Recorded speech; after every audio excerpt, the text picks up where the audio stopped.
My name is Adrian Nantchev, and this channel is all about helping you become a remarkable entrepreneur. So today I'm joined with John Cobin, all the way from Chile. So please, John, tell the audience, who are you, what is your story, what are you doing, and what difference are you making for the world? Well, that's a pretty broad question. I appreciate you having me on the show today, and I'm happy to be here and share my experiences. I've been many things over the year. Financial services advisor and college professor have been my main two careers, although recently I've been an entrepreneur myself and building a small building here with 3 townhouses in it in Viña del Mar, Chile. I've done coin arbitrage as well. I've operated vending machines in the past in a pretty significant route. And so I've done a number of small entrepreneurial tasks, none of which have boomed into some enormous fortune like many other people I know, but I am very entrepreneurial in that I attempt to do businesses, and generally they succeed, just not on a very extremely lucrative scale. I haven't had any sales yet of my .com brand for $5 million or $20 million or whatever, like some people do, but I have enough to get along. And in addition to that, I have this constant teaching edge in me where I'm trying to educate people on 2 main fronts. One is the pro-freedom front. I enjoy teaching people about liberty and the need for liberty and reducing the state in their lives. I'm quite anti-state, anti-war. I'm a person who doesn't like the United States. Obviously, I was an American culturally. I was born there in California, and now I've lived in Chile the better part of 21 years. And so I'm committed as a Chilean, also an Italian citizen. And I'm globally minded in that sense. I'm not into the imperialism of large countries. I'm into how people can live well and free in this world, and I like to help people do that. And one thing I do also is try to help people get to Chile. For a lot of folks, the United States and Western Europe or other parts of the world are not the best place to be, and so they want to come here. That's a good choice. It's I think it's the best choice of all the larger countries in the world if you can't afford to live in an enclave like Andorra or San Marino or Hong Kong, or you don't like the neighbors so much in those places. Chile is an excellent option. I think it's better than New Zealand and Panama, which I think are in the top 5, which I also talk about and discuss. So I help people in that sense too. My one side is to educate still, and the other side is to actually help people move down here, get settled here, get a business going, buy some property, get some farmland, the things that they might be able to use. That is my goal, or what I do in life. I've had my 7 children are all basically grown except for the youngest one, and so they're on their way and doing their own thing. And my wife and I are here alone, and we dedicate ourselves to these, or at least I do, to these activities. Yeah, that's really cool. I live in the UK, and I'm contemplating moving to somewhere that's got smaller government. Because everything I'm doing, or certainly striving towards doing, I can do it anywhere in the world. You know, a digital nomad. Just need an internet connection, and I can do it. I can do with podcasts and all stuff like that online anywhere in the world. But I'm curious though, because I've not really looked into it. But what makes Chile specifically so good? Oh, there's so many things. I mean, the list is not short. Chile is not a perfect place. Let me couch it by saying that. There's plenty of problems here too, and many things that are undesirable. The culture of lying, cheating, stealing, which is so prominent in Latin American countries, is really emphasized here. And there are a number of other things which will drive you nuts. But one great way to start out and talk about this is I read I think it was a year or so ago in the newspaper in Chile, some people whining about the fact that the Chilean government is so small that the multinational company Samsung out of South Korea has a larger budget than the entire government of Chile. And they thought that was a very bad thing, that we needed more government. I thought, this is wonderful. I mean, the entire country is run on a budget which is less than Samsung's. I hope it's even less than that in the future, but this is wonderful. For a guy that, like I said, wakes up in the morning, usually a minarchist, and goes to bed an anarchist, it's pretty wonderful that you can be in a country that doesn't have such a big government. And that leads to something else which is very important, and that's taxes. When you live in Chile, even working here, especially in the upper middle class area, or zone, I guess, of the social classes, you're going to pay roughly 9 to 11% of your earnings on all taxes. I'm talking about income taxes, Capital gains are pretty much non-existent still. Value-added taxes. If you add car taxes, gasoline taxes, all of them on an estimated proportional level, you're going to pay about 9 to 11% of your income, which is very low, obviously. And you can even do it better than that if you know how to hide your income, as you said, or do stuff overseas, nomadish sort of stuff. You can live here paying very low taxes relative to the rest of the world. So that's huge. That's a huge piece of Chile. Medical care is also, as they say, the best south of the Rio Grande for this hemisphere. And the only other one that comes close is the Einstein system in Sao Paulo, which is also excellent. But here, the medical care is not only good, and I'm talking about Santiago. I'm not talking about the rest of Chile.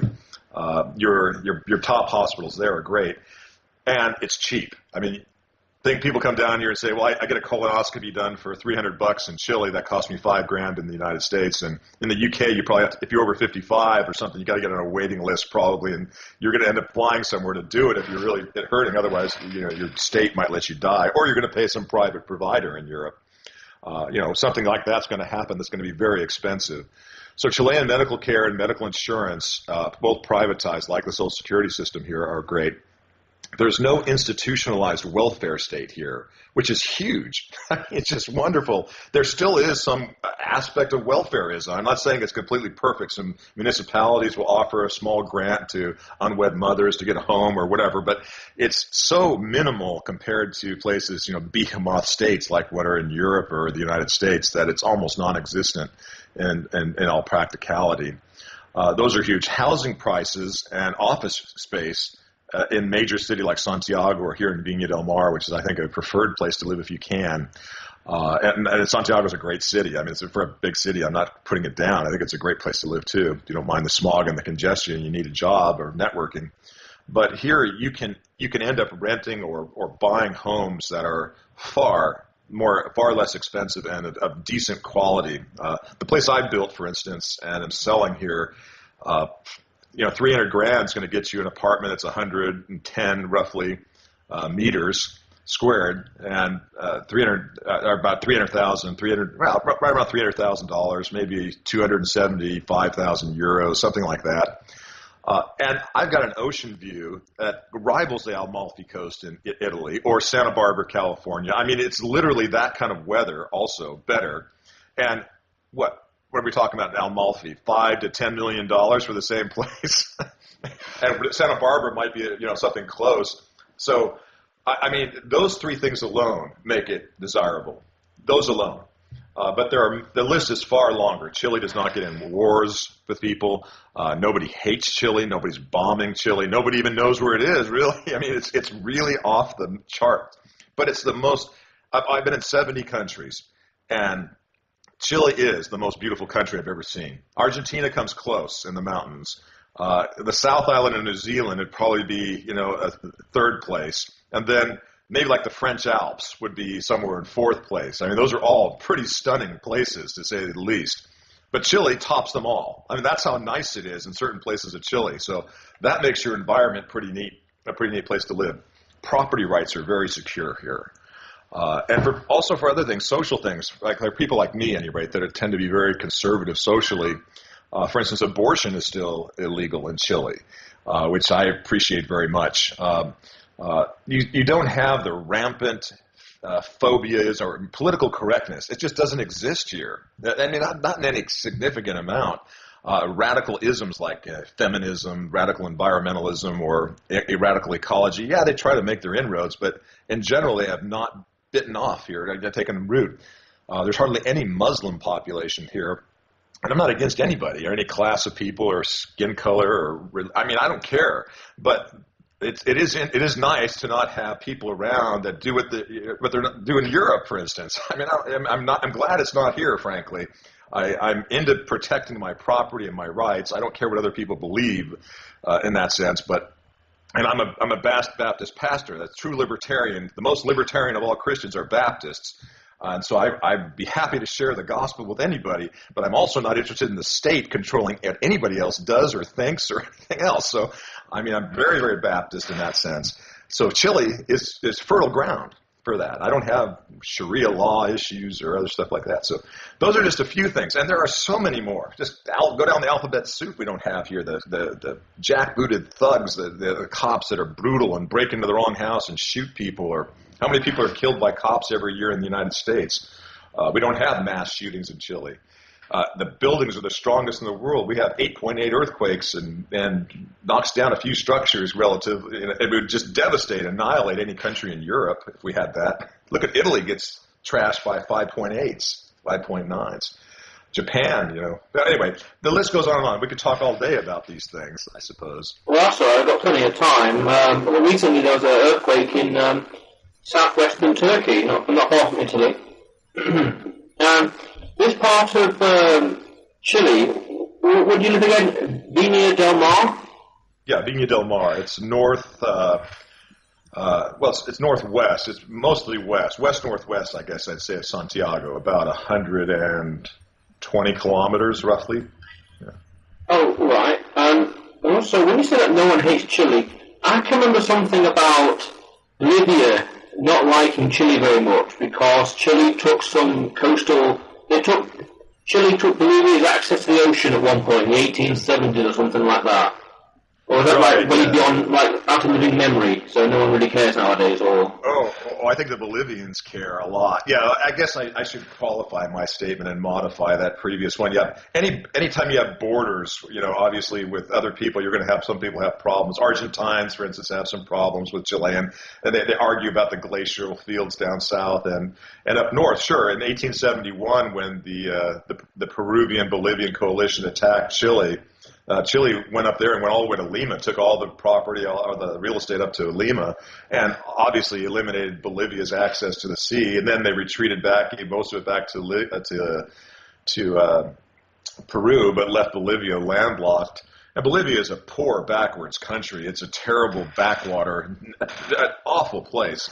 The best thing Bolivia could ever do is beg Chile to allow them to become part of their country and eliminate their own sovereignty. It's just a disaster there. But yeah, you're right. They're Bolivians who don't like Chileans, but not enough to cause terrorism. In fact, Bolivia and Peru, like Colombia, send lots of workers here, just like the Mexicans would cross over into the U.S. or North Africans and Romanians and Ukrainians into Italy and Western Europe because they get better jobs. And so that phenomenon here, Chile is the magnet for all of South America because it's the only OECD country. Its standard of living is very high. Relative to other places, and it's growing. Santiago's a beautiful city. There's lots of activity compared to what they make. In Bolivia, they probably might make $100 a month or less. I've heard it's even as low as 55. And here, the low quality or lower class workers will at least earn $500 or something a month. And so there, it's very poor, and here it's a real upgrade. Same with Peru coming down. So yeah, there's some people that hate Chile there. That's true. And some Argentines do, although Argentina sends lots of professionals with their basket case governments they always have over there. Macri now can't pull it out because they just got so much bureaucracy and corruption. They'll come here and send many quality professionals. Argentina is totally different than Bolivia and Peru, by the way. It's hard to mention them both in the same breath. So. Yeah, I remember something else in Chile that in the 1970s, Picote came to power. Picote. Yeah, thank God that he did. Yeah, and I heard that he was very friendly to Westerners or West in general, very pro-business, and much unlike the socialist Bolivia and Venezuela especially. What do you think? What are your thoughts on him?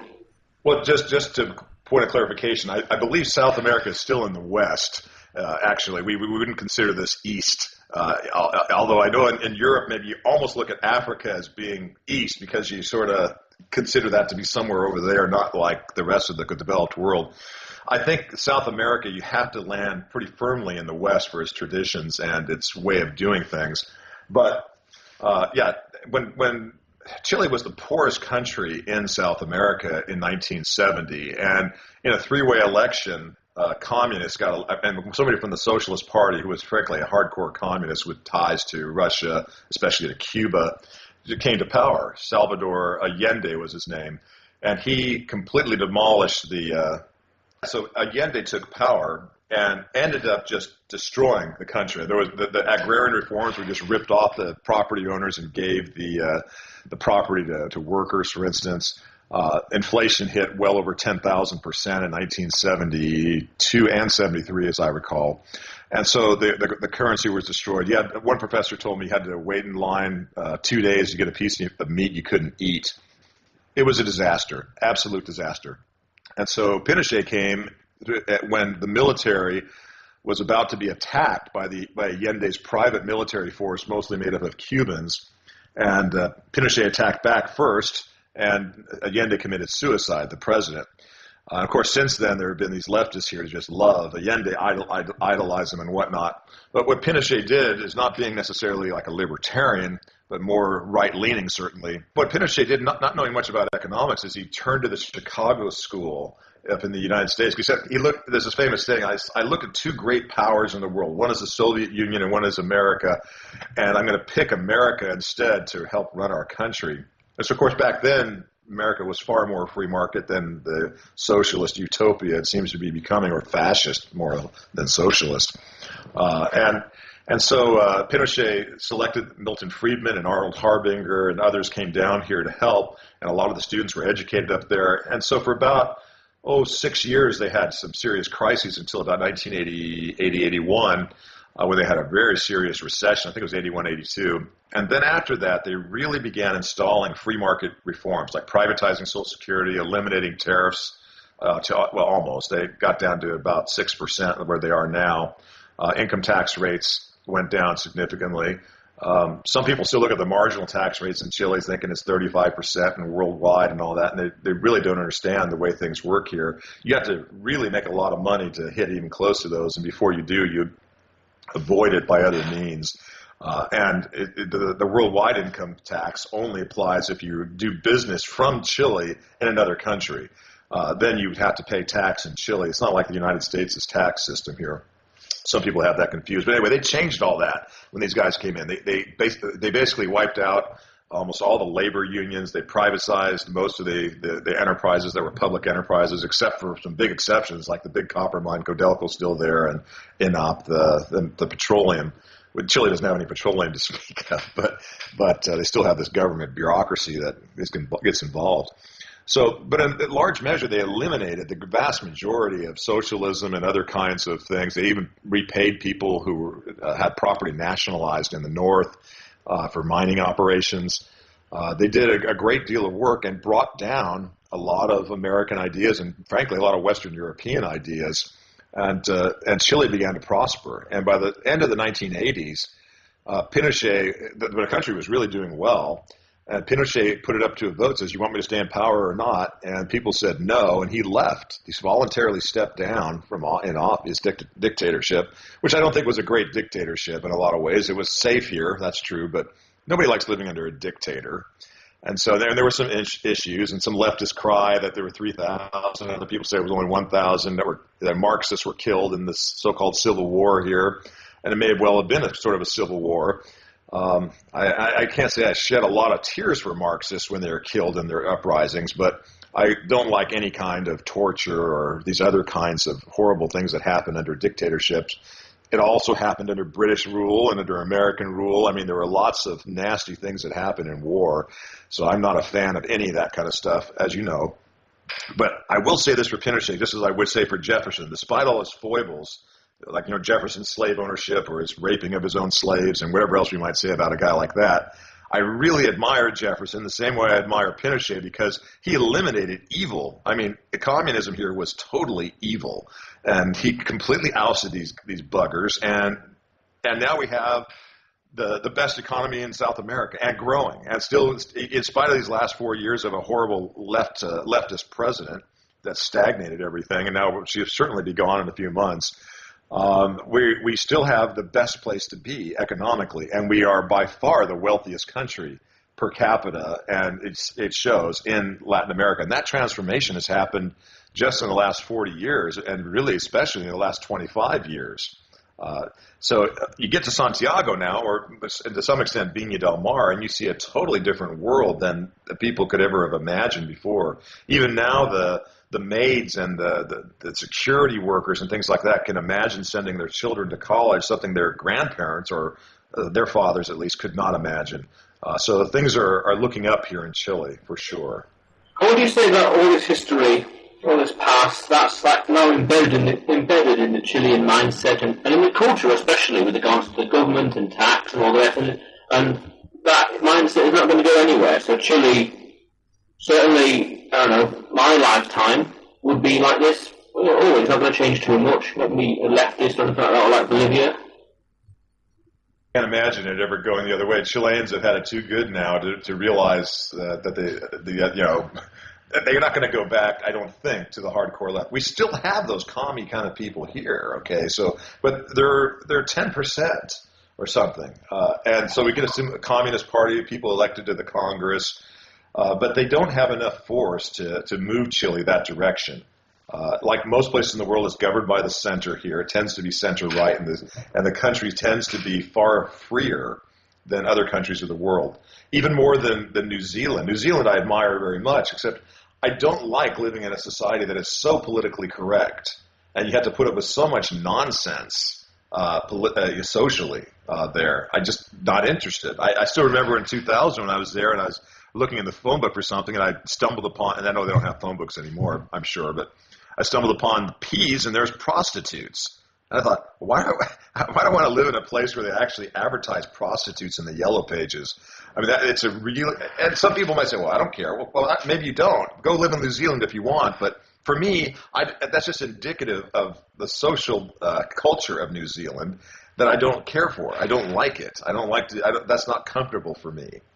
So Chile is very different than New Zealand in that sense. But economically, New Zealand is very similar to Chile. Both of them have very, very much a freer market bent to them. Well, that's pretty cool. Now, just before we started the show, you mentioned that you had a book about helping Americans move to Chile. What was the name of that book, and could you elaborate on some of the principles and rules and all the rest? Because that was 1,500 pages.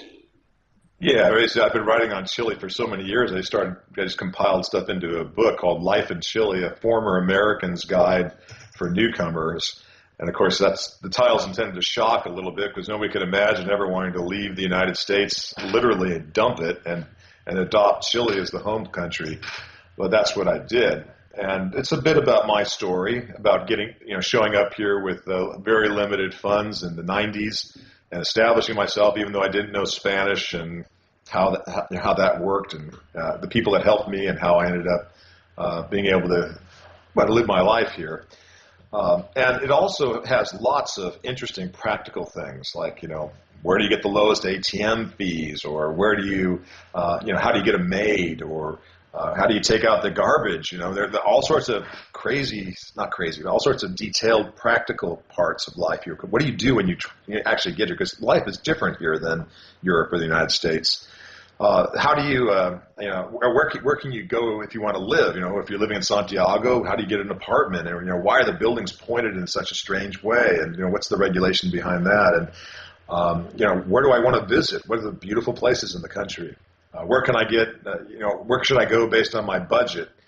There's a whole section on businesses that you can possibly start here, and ideas for that. There's a section on taxes. There's a whole long section on Chilean history, another one on politics and how the voting process works here. There's a section on relationships, and if some guys want to come down here and find a Chilean woman, they're just tired of American women or maybe European women. I don't know how things are in the UK, but American women are just a tragedy in general. You really throw the dice if you try to roll with an American woman these days. And so a lot of guys would say, yeah, I want to come down and do that. There's a section on card counting for people that like casinos. Literally anything you can think of. How do you bring your gun to Chile? How do you bring your pet to Chile? All that information's in the book. Literally everything about Chile, living there, and living there, everything about it. Right. Yeah, you got it. So if you're going to come to Chile, you don't get a copy of the book and read every word. You're really doing a fool's errand, because you're going to get here and you're going to hit culture shock, and you're going to have some extra costs loaded upon you because you didn't know what to expect. And I hit not only the positive things in my book, I nailed Chile when it's really negative and things you're just going to hate coming out of the U.S. or Western Europe. So, Like what then? What will they hate then? I'm very curious about that. Oh, the fact that everybody thinks you're a liar and treats you like one, and Right. that they'll cheat you right and left, that drives you nuts. The bureaucracy is awful. The petty theft is awful. The national ID number just rubs Americans raw for good reason. The fact that things are so mediocre, people tend to be ignorant and mediocre here, and you can't trust professional judgment on a lot of things. There's ways to get around most of these things I'm mentioning, but it's a hassle. It's something you're not used to having to deal with when you come from Western Europe or the United States, Canada, Australia, that you do have to deal with here. Of course, there are other really nice things that are very freeing, like you don't have to have the thought police after you if you're not politically correct. And your boss might just interview you and say, I'm looking for a secretary, but come to think of it, it's not going to work out real well because I really need a gal that's really a little bit thinner than you and a little bit taller, and she's got to have a prettier face. They can say stuff like that because that's what they're advertising for. They want a receptionist that's cute. Or your boss can go take you around and say, I really want you to stay here. I need to get you a wife. Do you like large-bosomed women or small-bosomed women? They make these comments like we would just play like, whoa, if you're in America or Europe, they just say, how can you possibly say such a thing? It's because they don't have the political correctness rammed down them. Even if you don't like the comments he's making, you got to love the fact that they're free to make it here still. So are those the main ways that Chile differs from Europe and America? Those are it's just the main things. There are many other ways too, but an American or European can settle here with a lot less hassle than other countries in Latin America and even certainly Asia or Africa. The stores are big, bright, and full of products you're used to getting. You have to learn the prices are different, obviously, because they're stated in pesos and things like that are different. And you have to deal with everything in Spanish. So those are your main drawbacks. But as far as living here, you're going to be comfortable. It's not like you're going to Nigeria and there's no supermarket to speak of. That's not going to happen. Right, yeah, well, Spanish, that's all right. And doesn't sound that bad. You also... now, for America... Before we began the talk, you said that you renounced your U.S. citizenship. That's right, yeah. And I heard that that's a very bureaucratic process. It costs $4,000 and all the rest. And is there no other way around that, or just drive through it, or just forget it and just forget the citizenship and just move over to the States? Move over to Chile, because I know that if you're an American citizen living abroad, you still have to pay taxes to America. Right, and you still target it. I mean, the American passport is not great to have if people pick you up and stuff when you're traveling certain places. It's not a good passport to have for being dangerous. I suppose UK isn't too far behind America in that. The American passport requires you to have certain banking restrictions on you. In Chile, everybody has banking privacy and secrecy except Americans. If you open it with an American passport, even if you're a resident here, all your banking information gets reported to the American government. They're completely discriminated against. America rammed that down Chile's throat when they kind of offered them the visa waiver, because Chile doesn't need a visa to travel to the United States. Those are pretty heinous things. But as far as getting rid of the American passport, the American citizenship, nowadays, you got a 30% exit tax if you're wealthy over $2 million. You got to pay the piper, and they just ask you to make an evaluation of all your worldwide assets. Otherwise, they will not let you go. And you have to ask their permission in the United States to not be a citizen.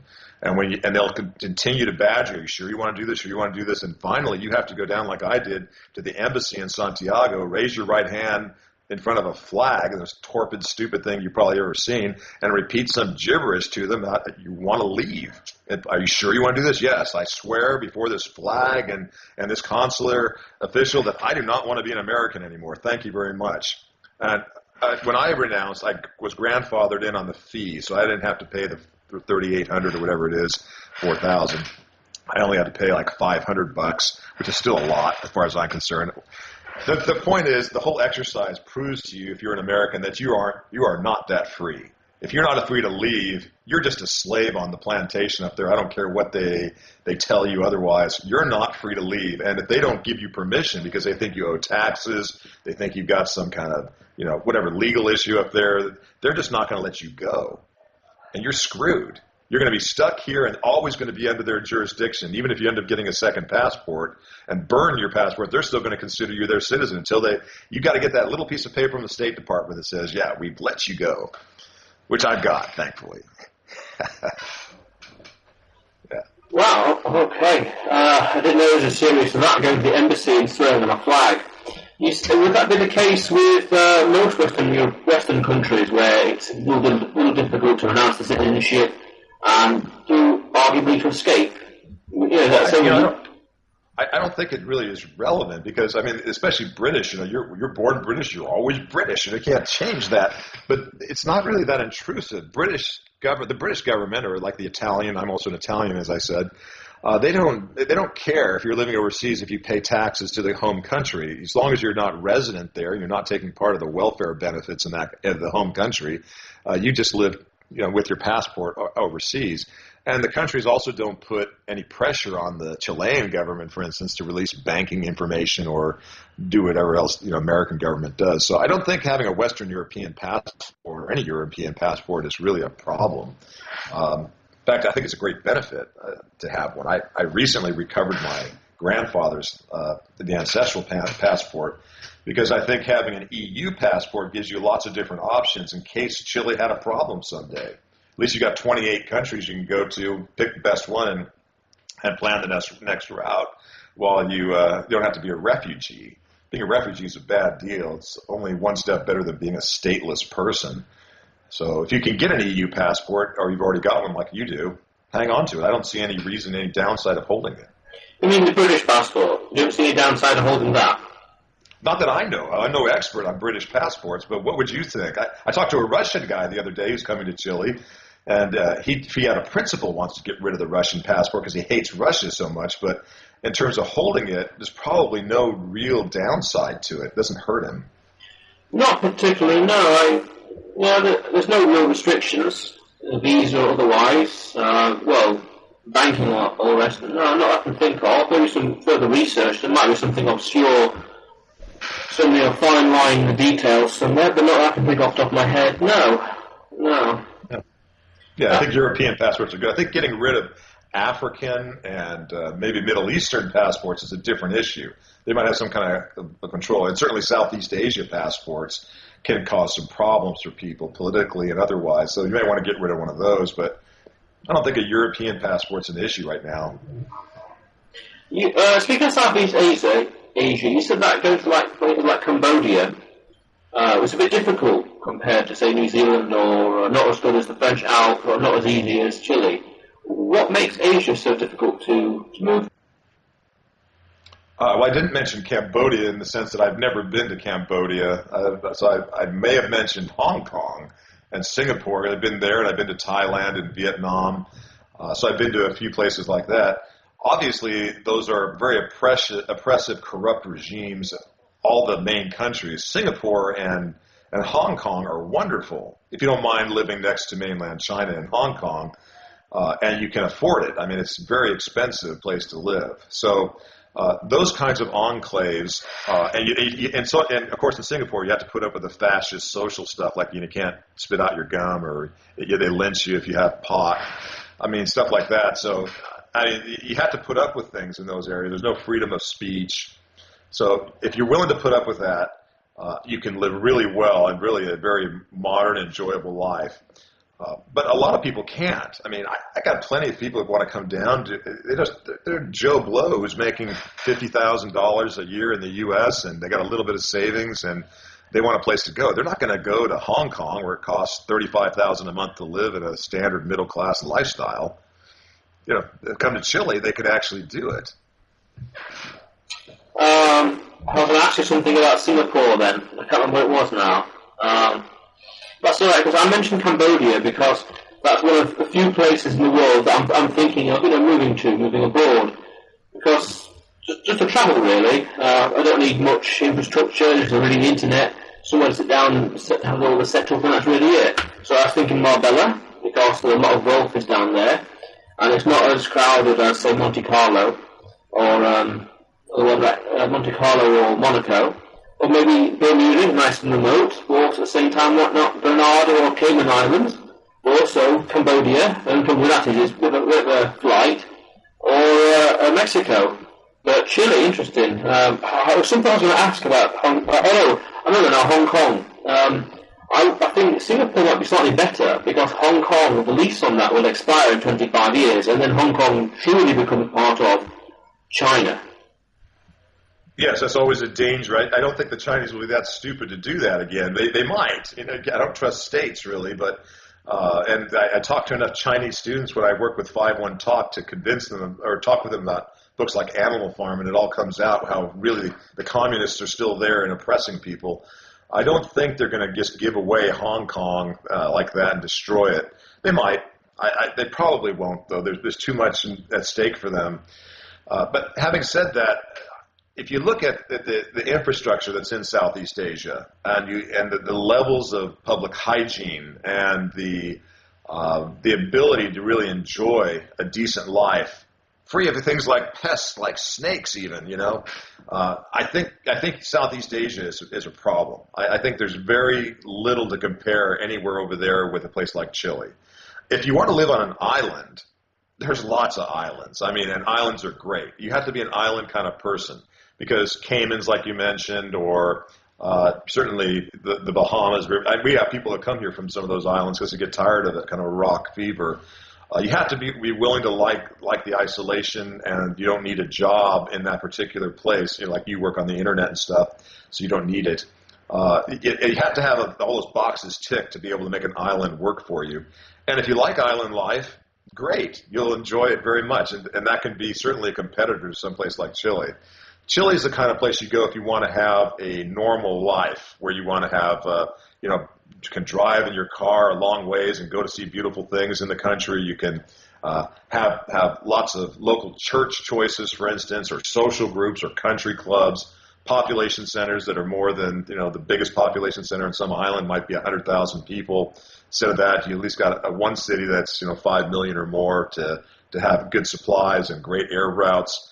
Santiago Airport, for instance, has nonstop flights to several places in Europe, several places in the United States, South Africa, or all over South America, a nonstop flight to New Zealand and one to Sydney. So all these things make more convenient to travel, whereas Cambodia is not going to be convenient to travel, I guarantee you, except for neighboring countries there, for whatever they're worth. Your quality of life may be really cheap in Cambodia, your cost of living may be really cheap in Cambodia, but your medical care is also going to be scary, and your road structure and your ability to make a lot of money in the local market, a lot of other stuff is going to make it a real downer to be there. Also, I find it appallingly ugly compared to other places in the world, all of Southeast Asia, because I'm not a jungle person, and I don't like the swampy flat areas. I love mountains, and I love rocky coastlines along the ocean. Love mountain lakes too, snow-capped peaks. So it would not be anywhere in Southeast Asia that would be attractive to me. I also can't stand the weather there. I don't like tropical in any way weather. That's why I like Panama in everything except for its climate. So those are negatives that I would see as would just kill the deal for me. So I would not go to Cambodia or any of those countries in Southeast Asia. They wouldn't even be in my top 20. I'd go somewhere else. Certainly many other places before there.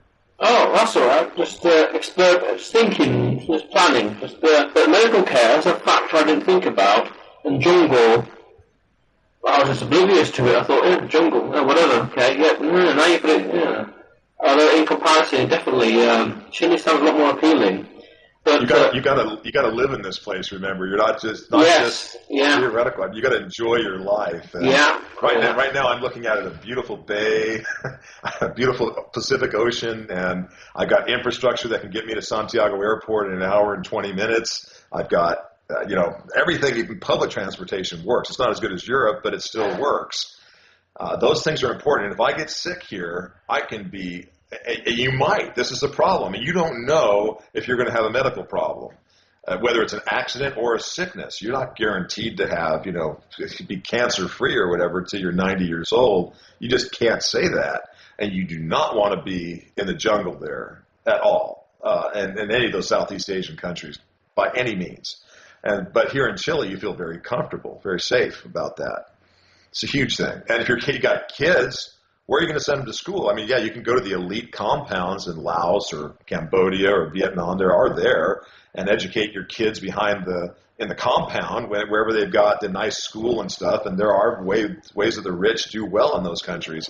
But you're living in isolation just like you would in the African countries. They also have very nice areas, which are very different than the squalor outside. But you're living in the elite 1% and the 99% poor. Chile has a middle class of at least 60% of the population.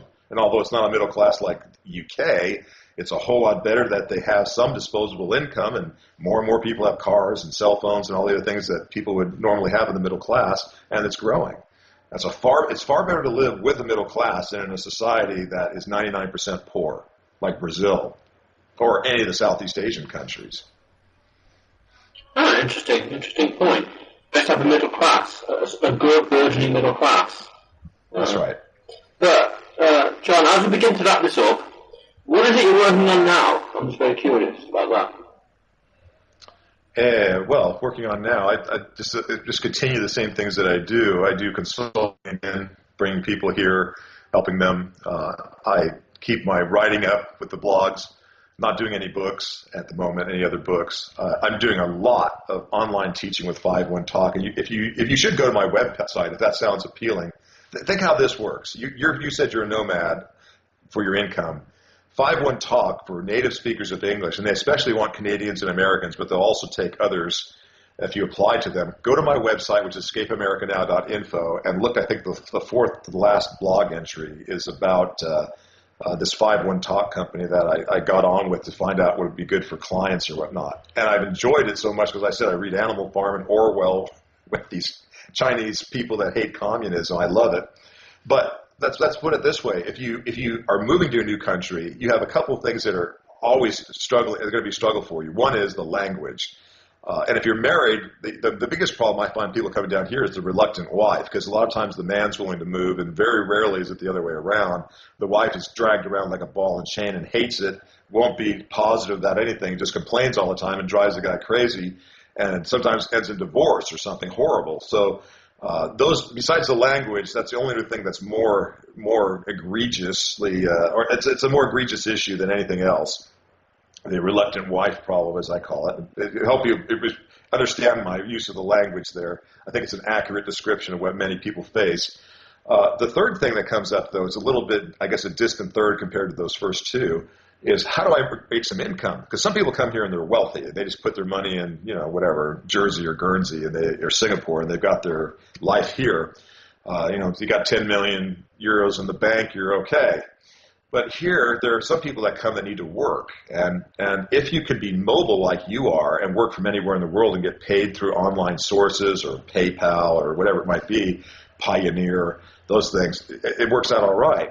But a lot of people don't have your business. And so what they might do instead is start with this 5-1 Talk. If they can speak English and don't mind sitting there talking to children or sometimes adults, and to get paid $20 an hour, you can start up in their home country, work at least 15 hours a week, which is the minimum, and I think you start as low as $15 an hour, and then quickly, within 3 months, you're at 20, and then you can get up to about 26 in the first 6 to 8 months. You think, well, that's not a lot of money. Well, it's not, but it's a lot more here than it would be in Chile, I should say, than it would be in Western Europe, for instance.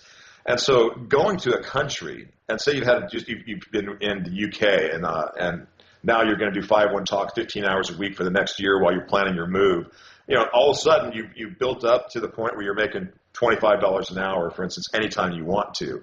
You land in Chile with no job, and I know it's not the case with you, but I'm just saying somebody there doesn't have other kind of income, lands in Chile, plugs into the internet, finds out there's fiber optics here, and your download speed's 170 and your upload is 10, better than most any place I've seen in the world. Chile just zooms for internet, and all of a sudden you've got a job, and that's huge, because all of a sudden you can knock down with a very low tax, or in this case it will be zero tax, probably. Income, you'll be making some money here and be able to feel like you're more comfortable. It's a huge piece. That was one thing I wanted to find out for my people coming down, was how this thing would work. And I've been so thrilled with it because I've been able to teach anti-communist stuff that I kind of stick with it myself. So I recommend that you go to my blog, escapeamericanow.info, and seriously, click on the link, because then they'll give me a $100 referral fee for everybody, or 50. I don't know what it is. If you click on my link. But you get there one way or the other. You go there, you interview with them, you sign up. The company's a big company, and we know they pay. I mean, I've got experience with that, so I can guarantee that has worked out. And you'll have a job, and then you can spend your time learning Spanish when you're here, and you're making sure your wife's comfortable if she's coming along with you. And not have so many worries and nail-biting experiences in your new country, because that is truly an issue that you have to reckon with. Wow. So I strongly suggest that people do that. If you're only going to work on Saturday right now, you can put 15 hours into Saturday or even Sunday morning or whatever, or Friday evening. Pump that, get the 15-hour minimum go, and have the job ready in your back pocket that you can literally turn on and say, I was only doing 15 hours a week for the last year in the UK, and now I want to work 60. And you can immediately do it without any permission. Just turn it on. That's awesome. That's just an incredible benefit, just because you can speak English. Oh, It is. I'm sorry, just one quick thing. It is. I know it's kind of stupid when you sit there and you think, well, I'm going to be bored sitting there saying, farm, fist, whatever, and you're just pronouncing phonics with these people. But you don't have to study. I mean, it's just so easy. It's just like teaching one of your kids. So, okay. Interesting. I'm going to check that out. It sounds very interesting. Very, very, very, very curious about that. Right. But you mentioned the websites as well. For the audience at home, as we wrap this up, John, what's the best way for the audience to get in touch with you? You mentioned a few websites. Yeah, the Policy of Liberty site is on Steemit, and there's also an Escape America Now on Steemit. So if you're on the Steemit site, then you'll be able to find me both places there. And then my main websites are escapeamericanow.info. That's where I put my other blog. So either way, going through either one of those channels and find them. Shouldn't be hard to do. Just when you're on Steemit, type in, and Steemit's STEEMIT.com. It's Escape America Now or Policy of Liberty, those two, and you'll easily be able to find the feeds. EscapeAmericaNow.info is my website.